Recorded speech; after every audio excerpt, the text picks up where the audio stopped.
Welcome to Daily Delivery, everybody. I am your host, Michael Rand. It is Thursday, known in some parts as Junior Friday. Great show today. Brock Vereen, former Gophers defensive back, will join me in a little bit to give you an inside look at everything that happens kind of from the point a college football career ends to the point that an NFL career begins. But first, what did I miss? Busy night last night, wasn't it? You had a lot of options. That seems to happen when the Wolves and Wild play on the same night. I've talked a lot about the Wolves in the last few days because of the coaching change primarily. I'll get to them in a different way in a little bit, but what I really want to focus on right now is the Minnesota Wild. 20 goals now in their last 4 games. That is an average of 5 per game, including a 6-2 shellacking of Colorado on Wednesday night. Kirill Kaprizov, 2 more assists. He has 15 points this season. He is your Minnesota Wild points leader. He is your NHL rookie points leader. I said the other day on the show that I'm curious about this team, that that they bear watching. That I'm back on the bandwagon now after that pause. Gentlemen, you had my curiosity, but now you have my attention. Bonus points if you know what movie that is from. The Wild has my attention right now. 20 goals in 4 games will do that. Impressive win, against a team that is expected to be a contender in that West Division, Colorado, on Wednesday night. Now let's see if they can sustain it. Let's see if, a lot of teams can go through a little bit of a hot streak, get the offense going, everything starts clicking. Maybe you run into a couple goalies that let in a few that shouldn't go in, and next thing you know, you got a nice little run going. That said, it feels like Kaprizov in particular, as great as he is, gives this lineup a certain kind of balance that it hasn't had before, right? When you have one player that makes things look so much easier or makes a line more dynamic, that trickles down to the whole lineup because then nobody else has to feel like they have to overachieve to a certain extent. They can kind of slide into the appropriate roles that they want to play and have success that way. And that's what you're seeing during this streak. I think 17 different players have points during this 20 goals in the last 4 games. So good game story today. Read that in Star Tribune, StarTribune.com from Sarah McClellan. And now the Wild gets to come home, and let's see if they can sustain what they've got going because, like I said, they've got my attention right now. I'm not just curious anymore. They definitely have my attention. A nice win on Wednesday night, too, for the Gopher women's basketball team. Lindsay Whalen's team 6-4 in its last 10 games after that rough start in the Big Ten. You can see them rounding into shape now. You can see after a lot of interruptions to begin the season, a lot of players out with injuries and or COVID, leaving them really shorthanded to the start of the year and against a really, tough schedule. You can see them getting better now, which is kind of to be expected, right? A team should be getting better. That should be their arc as the season goes along, and you're seeing that now from Lindsay Whalen's team. So good win over Nebraska on Wednesday. Let's see if they can finish this season strong. I'm Nyla Jean Myers, Senior Assistant Sports Editor at the Star Tribune. Thank you for listening to Strip Sports Daily Delivery. This work is made possible by our Star Tribune subscribers. For unlimited access to the articles mentioned in this podcast and our coverage of Minnesota sports from pros to preps, go to startribune.com/subscribe. Really excited to be joined today on the podcast by Brock Vereen, former Gophers standout, drafted in 2014 by the Bears in the 4th round. The hated Bears. No, I shouldn't say that. We don't hate the Bears. Brock doesn't hate the Bears, but Brock certainly played the game. He was an NFL player. So was his brother Shane. And I want him to, this would be around the time that the NFL Combine would normally be, and we'd be talking a lot about the pre-draft process and kind of the measurables and everything like that. I want Brock to take us through the process that is. And so, Brock, welcome to the show, and I hope we can have some fun and teach some people some things along the way. Oh, of course. Thank you so much for having me, man. This is exciting. Yeah, the pre-draft process honestly starts when you go to your bowl game for your senior season for me, or junior year if you know that you are leaving, because that's when you're not supposed to be, but that's when agents start reaching out to you. Of course, if you're a first round pick, you probably have your agent picked by sophomore year, but from my standpoint, I had it easy because my brother was in the league at that time, was going on his 4th year, I think.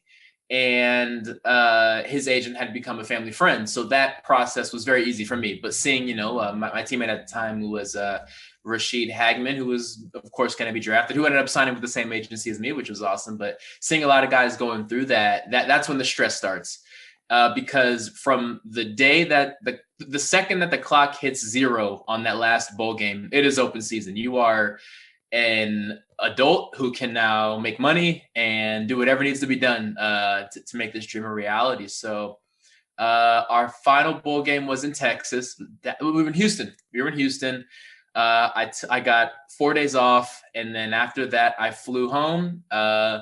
Packed up the car. Me and my mom drove to Orange County, and training started the very next day. And it's so cool because you get there, and everybody's bowl game is different based on where your season goes, right? So the kids who hadn't made it to a later bowl game were already training, and then you're waiting on the Alabama and the Clemson and the Notre Dame kids who are going to get there later once they're done with their bowl game. But all in all, it was so cool, man. Just being you move into this apartment or condo, wherever your place sets you up, and they give you keys to a car, and you're signing contracts, and every now and then you're getting a check for money that you didn't know existed, and it's just this whirlwind of a month ago. I was in a college classroom and had to ask to go to the bathroom, and here I am. I just got handed keys to a car, keys to an apartment. It's such a whirlwind. What was really cool for me, again, was the familiarity of the process due to my brother. And also, Rashid lived down the hall from me. We signed to the same agency. So going through that process with him was an absolute blast, man. So that was the pre-draft process, I guess I would say. So you go through that, you're starting to train, this is January, I'm assuming, pretty soon, right Yes, there. Right. Yep. So you're in January, you how much better do you get in those 6 weeks or whatever until your pro day or combine and everything like that? What is it? Is the purpose just to stay in shape, or is it to get better in that time? So I would say of course, your agency is going to fly in the best of the best. Thankfully, Orange County is a hotbed for where a lot of guys train always, and if they're not in Orange County, they're in LA and they drive down to Orange County for to train you. So basically, the first week or so is just evaluation. It's how do you lift? How do you move? What's your flexibility? How high can you jump? How can you do this? Because the last thing they want to do is hurt you, right? You see all the time, guy tears his ACL during training. He goes from being a first-round pick to a free agent or something like that. After that, it is vigorous lifting 4 times a week. You're on the field 3 times a week. You're running, you're jumping. And it's a balance of, look, if you're a quarterback and you come in and they're going to bring in a personal quarterback coach, he's not going to restructure how you throw the football, right? You've been doing this for 20, 21 years. They're not going to restructure. So it is a balance of, okay, let's see how you backpedal. This is how I would do it, but this has gotten you to this point. So let's just fine tune things. So there is a barrier. You're not starting from scratch, so to speak. During that first week, you'll have all the combine drills laid out, right? So they're going to do your 40, they're going to do your vertical, they're going to do your shuttle run, they're going to take you through all the drills, and that's your baseline. Now, obviously, over these next couple months, we want you to jump higher, run faster, this and that. But there's also the competitive aspect, right? There were 5 or 6 DBs out there. There were 5 or 6 receivers out there. There are a bunch of O-linemen. So it's also cool to see, hey, this safety from Alabama. For me, it was Clinton Dix, who of course went to Green Bay, and getting close with him and film study and stuff like that, like seeing how he saw this play. And it's also cool just to see guys who have watched each other, right? He was asking, him and we got guys from USC and Texas and all this stuff. And it's, hey, during that game on the interception you had, what were you seeing? So it's a constant education. And there's also the college atmosphere of we're all living in the same building. We have our own units, but we live in the same building. When we do have free time, we're grabbing drinks together, and it's the first introduction to, hey, you went to Wisconsin, but you're actually a pretty cool guy. And now I'm cool with your brother. You know what I mean? Like it's such a whirlwind. And the only regret is I wish I enjoyed it more. The aspect of, I'm actually an adult with responsibilities. And like I said, the coolest part is every now and then your agent says, hey, here's a check for $500. I don't know why I'm getting this check, but I'm not going to say no. It's such a cool moment. But yes, from the physical performance side, it is training nonstop all day, and basically you are in the best shape of your life. Like I said, all your meals are delivered, so you're eating the best of the best, prepared by a personal chef, and you just feel great all the time. It's like a legal drug, man. You just feel awesome. You feel like Superman. So you get to the combine. I've got some of your pro day combine scores here. You got 4.47 in the 40. Let's see, bench press 25 reps of 225. I could not do that, Brock. Vertical 34 inches, broad jump 116 inches. You got the 20-yard shuttle, the 3 cone. They rank all these by size and position. Hand size is small. Sorry to point that out, but the 40 time was fast. A lot of the bench press was excellent. How when you're at the combine and you're being kind of measured against everybody else and you're going through this kind of experience, what is the combine itself like, and maybe less the physical too, and just the teams trying to get a sense of where you might get drafted and who likes you and things like that? The combine, for all the physical pressure, is the most mentally draining experience the majority of those guys are ever going to go through. What the combine is not necessarily how fast can you run, how high can you jump. They know that, right? How many guys do you see? He didn't run a good 40, but he has game speed, right? Like, coaches know that. And you know what? Maybe you had a bad day. Maybe you're nursing a sore hamstring, but you just want to put something out there. There's so many factors. What the combine is how can you perform under the most pressure, the most eyeballs, with the least amount of sleep you've ever had, right? So again, we see as fans on TV, the combine is a one-day thing over these couple of hours as you run around, Lucas Oil Stadium, but you're there for 3 days. And from the second you land at the airport, you have eyeballs on you everywhere, right? These NFL teams are worth billions. And, if you have a good agent, they're going to prep you for this. Again, I had that, and I had my brother and his Patriot friends who I got close with over the time. So they laid it all out for me. They said, one, you're flying from Orange County. There's going to be scouts at the Orange County airport. Everywhere you go, you are being watched. If you go to the bathroom, expect there to be a camera. I mean, it is, you have, and some of them wear their, Cowboys hat, Packers hat, whatever, and some don't. If you get a random guy coming up to you at the airport bar, well, first off, you shouldn't be at the airport bar, but if you get a random guy coming up to you and he asks you a random question, asks you for directions to this terminal, he's a scout. Expect him to be a scout. Really? Wow. It is insane. And everywhere you go, from the second you get on that plane, there's somebody watching you. From when you land, how you handle yourself, and then once you get to the actual facility, it's so eerie. It's like high school in a way. Okay. As far as like picture being a freshman walking into high school for the first time, terrified but pretending to be confident at the same time because you don't want to look like you're terrified. And that's that quarterback everyone's talking about. That's that D lineman everyone's talking about. That I just walked by Pete Carroll. I'm getting lunch and Cam Newton's here for some reason. It's such an eerie feeling. And then you meet with all these coaches, and again, hopefully you're prepped, but you have like the Seahawks and Pete Carroll are known for very laid back. They're going to crack jokes. They want to get to know you as a person. And no shocker, if you meet with the Patriots, they're going to ask you the toughest questions ever. They don't care about your highlights. You're going to go in a room, and on that projector, they were going to put the 5 worst plays you've ever had. Is that true? Absolutely. The time you got run over, the time you fell on a double move and you got scored on, the time that you got a penalty because you punched a guy, and you know what? And they're going to have the clip where you punched a guy and the ref didn't see it, right? And they said, so why do you let your emotions get the best of you? And unfortunately, and then teams, get in trouble with this, if you have a brother in jail, they're going to ask you about that. Your best friend from 9th grade that stabbed a guy, they're going to ask about that.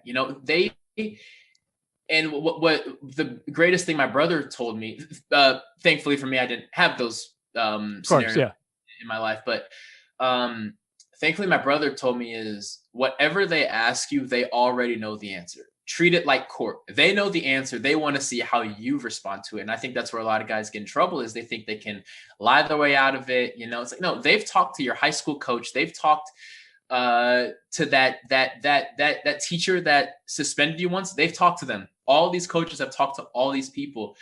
So anyway, so you have your interview process. You're going to go to the hospital and get the most thorough examination you can ever imagine. If you sprained your ankle your freshman year in college, they're going to scan it and just make sure it's fine, right? Because they're about to make a hefty investment. Yeah. So that's fair. That's draining. You have your drug test, so you're up at 4 a.m. And wow. What they don't tell you, well, that's what they don't tell you, is your drug test is scheduled for 5, but no drug test is on time. They're going to fall back.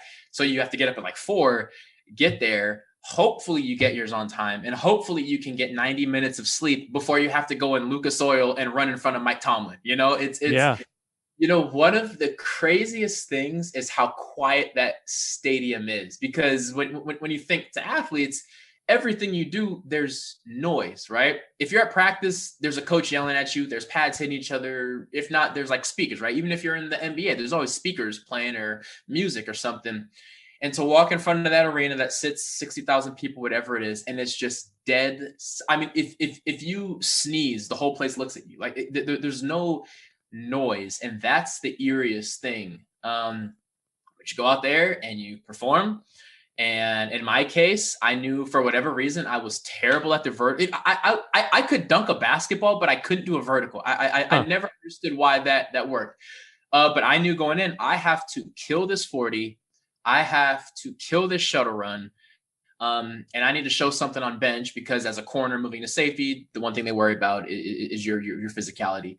And I have to kill that because my vertical is going to be awful. Thankfully, I did pretty well at those things. But yeah, man, it's just fascinating. I remember running my first 40. Of course, you do it twice. I ran my first, and I'm texting my brother, like, what was it? What was it? Because you're the last one to know. And I remember it was him or my dad. It was my dad said, you ran, my unofficial wasn't 4.47. It was like 4.45 or something like that. It was much better. I was mad that they bumped it, but he said, this is what you ran. But Mike Tomlin stopped mid conversation and looked at the screen when your name was announced. So I think the Steelers are really interested in you, you know, and like, it's just cool little caveat stuff like that. And sure enough, after the combine, I went and visited, Pittsburgh. But yeah, man, it is just so much stress, and it's shocking how what goes on the field is probably 2% of it. You get through it, you end up getting drafted by the Bears. We don't need to go through your entire draft night process, but just, you know, I imagine that's just an interesting period in time. And when you're a 4th round pick, like you were, you know, a team likes you, but you're still fighting to make a team. So what is that kind of first 6 months like? And then, you know, as you're trying to stay in the league, you know, and battle for those roster spots, you know, what's the margin for error? Yeah. You know, if you're a 1st round pick, I don't want to say unfortunately, because people make mistakes, but unfortunately, yeah, you know what? If you get a DUI that first month, well, they just gave you 10 million. So you're not going anywhere, you know? Yeah. If you fail a drug test, they're going to find a way to keep you around, because they've already given you your signing bonus, and they don't want that 4.5 million off top to just go to waste. I would say the margin for error starts around the 3rd round. That's when it is, you're a little more expendable. So coming as a 4th round pick, I knew nothing here is guaranteed. 4th round picks get cut all the time. It's a rare thing, but it happens, I guess is what I'm saying. Right. So yeah, so you really, you have your draft day, your phone rings, you look at the area code, and you're like, oh, there's a couple teams in that state, or there's only one team in that state, and you put it together, go through all that, you show up, and quite honestly, there's no, you don't really catch your breath until like week 4 of the season, because you get there, it's rookie camp, all eyes are on you, and there's this pressure of, you know, you show up on a college campus, and there's pressure of, hey, we gave you a scholarship, we came all the way to California to get you to come to Minnesota, we better be right. And there's this pressure of, I know this coach recruited me, I have to prove him right, because I'm sure there's some other coaches who wanted another guy. Well, it's the same thing, except now you got $100,000 in your bank account, you know, and it's, I have to prove the guy that drafted me right, because at least half these coaches probably wanted a guy from Clemson or something like that. So there is that sense of pressure. There is a competition aspect too, of course, because you're not the only DB that they brought in. You're not the only safety. Kyle Fuller was the first round pick. He was a cornerback and my roommate at the time. So we had a good dynamic. There's that aspect. So there's the rookie camp. You go through that. You make your mistakes. You learn. And then OTAs and all the veterans show up. Now I'm not going up against the undrafted guy from Southern Alabama. I'm lined up against Alshon Jeffrey. What the hell do I do? Yeah. But all that being said, that's why you do it. Every time you feel yourself getting nervous or worried or anything like that, it's like, this is what I wanted. Why would I waste my time being terrified all day long? So you shake that immediately and you're just like, I'm just going to go out there and have fun. And what they always tell you is it's the same game you've been playing your whole life. And it is, just with higher stakes. So yeah, so you go through that. But I guess to answer your question, just increased amount of pressure and understanding this is a business. Any job, from the second you get hired, it's the recruiter's job to go find your replacement. It's the same in college. Quite honestly, it's the same in high school nowadays. Once we have you under contract or in our jersey, our job is to now find the better version of you. And that is in your head throughout your tenure. Fascinating stuff. I want to ask a couple more things and then we'll duck out of here. One is, you go through, all these processes that we've described for you. This year, the environment is completely different, right? They're doing the virtual combine. Off season has been a lot different. At least it was in 2020. I imagine it will be to a degree in 2021 as well. How do you, imagining you were going to be, this was your draft class, how much different do you think that experience is if as all of it plays out virtually? Probably going to be a lot of Zoom calls. Yeah. And they're not going to ask you to run a 40 on Zoom, or I hope not. That'd be weird. I would anticipate some screen sharing going on. So, hey, break down this play. And even still, it's tough. One thing that a lot of teams do is they teach you a coverage in their defense, and then they throw up some NFL plays on film and tell you who messed up or what this guy did right, in real time. That could still be something. It'll be more difficult to do over Zoom. But because there won't be physical analyzation going on, it will be a lot of digging into this person. Hey, we can't ship these scouts around, so we're going to dive deeper into his teachers and his family life and all this stuff, which is a bummer, because guys who maybe made mistakes early will get less of an opportunity to prove that that's not them anymore. That makes me nervous. But it's going to be very tough. And I feel for the guys who don't get that experience. All I know this whole time I've made it seem like it was stress, but it was fun. And you met some really cool people and you have some awesome stories. I did not play very long, but I have friends for life from just guys that I bumped into. There was a receiver from South Carolina, Bruce Ellington. We happened to be on our visit to Pittsburgh at the same time, and I bumped into him a couple years later at an airport. It's really cool like that. So I do feel for the guys, but it's going to be stressful, man. And I would tell the kids, get a lot of sleep, make sure your background's nice, and just deliver your best self, because you're not going to be able to impress them physically from what it sounds like, unless there's a drastic change going forward. Like you said, you played 16 games as a rookie with the Bears. Your NFL journey ended a few years after that. How's life now? What's post-career been like for Brock Vereen? Oh, it's a blast, man. It is a blast. It's one of those things where you feel like you would wake up and say, I got 2 years left. And then you wake up, I got 1 year left, and then I'm done. It wasn't like that for me. I woke up and I said, I think I'm done with this, and I called my mom, I called my brother who was with the Giants at the time. And the biggest fear you have is wow, all these people who have helped me get to this point, I let them down. And it's not that. If you wanted to be a lawyer, if you wanted to be a doctor, if you wanted to be a gardener, like it doesn't matter. They support you. That's the biggest hurdle. Once you get over that, it's the world is my own. Like, do I want to go back to law school? Do I want to be a NASCAR driver? It's all this stuff. Long story short, I got an opportunity to broadcast and be the color commentator with Fox Sports Prep Zone, which does the high school games out in California, which is awesome because LA and Orange County has some great high school ball. And I know the schools, I know the area. So I started color commentating with them. And then that led to hosting some shows with a company called Campus Lore, which has been an absolute blast. And visiting, going to Ohio State, to eat at the best restaurants that they have there. Like we're doing diners, drive-ins, and dives, Oh, but we nice. get to watch football and walk around these, like spending a weekend in Clemson, eating the best barbecue they have, and then watching them play Louisville. Like it's a dream job, man. I'm the luckiest guy in the world. And then most recently started an esports network. So we started May 2019, so approaching 2 years. And I guess the pitch is it's a television network, basically ESPN, but for esports. And it's been a blast, man. We're now in Brazil. We're in 42 of the 44 European countries. We're in Canada, and fingers crossed some other continents soon. And it has been just an absolute blast. Speaking of absolute blast, this was great, Brock, having you on. It's almost as good as following you on Twitter at Brock Vereen. He's one of the best follows out there, honestly. He's far from it. Funny. No, you're really good. You're funny on Twitter. You're insightful, just like you were on this podcast. Thank you so much for joining me here today, and appreciate it. And I'm glad I'm glad you're having such success in your post-playing career as well.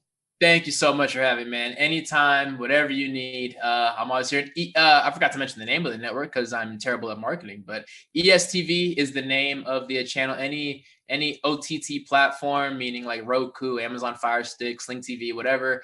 If you or your kids enjoy esports, turn on ESTV. But more importantly, thank you for having me, man. This is awesome. I tell people all the time, Minnesota isn't my second home. Like it is my home. And people that I met there, both teammates, coaches, or people in the media, are the nicest, kindest people who just love sports, and it just oozes out of you. And people like you love it. And next time I'm out there, I'll be sure to hit you up. Yeah, for sure, man. I appreciate this so much, and take care. All right. You have a good one. AC out there in the flat. There's a ball thrown in low. That isn't Snelker's fault. This segment, of course, is all about blame and the assumption of it. That clip, of course, famous Jerry Burns rant about former Vikings offensive coordinator Bob Schnelker. The context today is not football, it is basketball. I had an assumption that as the Wolves have lost a lot of these close games, especially over the last 15 games, 14 of them have been single-digit games, and a lot of them kind of down to the wire. Another one of them Wednesday night when they lose in overtime at Chicago, second game of the Chris Finch coaching era.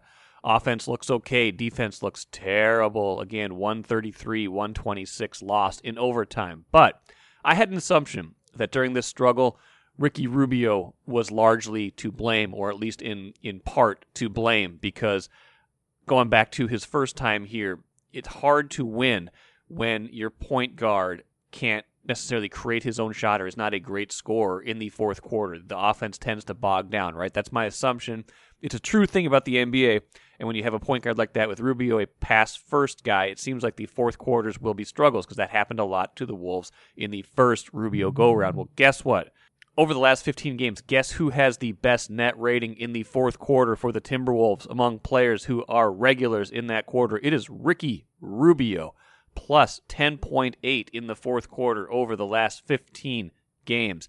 He is getting it done. A lot of his teammates are not. We saw that again on Wednesday night when Ricky Rubio makes 3 free throws in the clutch to help them get to overtime. Well, they lose, of course, to Chicago still. Not Ricky Rubio's fault, okay? Not Ricky's fault in the fourth quarter. That was my assumption, but I was wrong. And, I'm here to admit it. Sometimes when that happens, you got to look at the numbers, you got to look at the facts, you got to find out what is really going on. Let's end things with the cooler. Really bad news for the Twins and top prospect Royce Lewis on Wednesday. They find out that he tore his ACL, and it sounds like it happened during that freak storm down in Texas last week when he slipped on some ice. Lewis, of course, the number 1 overall pick in the 2017 draft. Bad news anyway, right? But you're talking about a guy now who will go 2 full seasons without playing a meaningful game because the minor league season in 2020 was wiped out as part of the COVID shortened season. So now you're talking about a top prospect who will not have played a meaningful game in 2020 and 2021 as he recovers from this injury. I'm sure he'll come back. I'm sure he's still got a long career ahead of him, but that is going to stall his development in an unfortunate way. That'll do it for today. Thanks for listening to the Daily Delivery Podcast. As always, subscribe to this podcast. Read the Star Tribune, startribune.com. Chris Hine will join me on Friday to examine a little bit more fully the Chris Finch coaching era and what is on tap for the Timberwolves. We'll see you again Friday. Thanks for listening.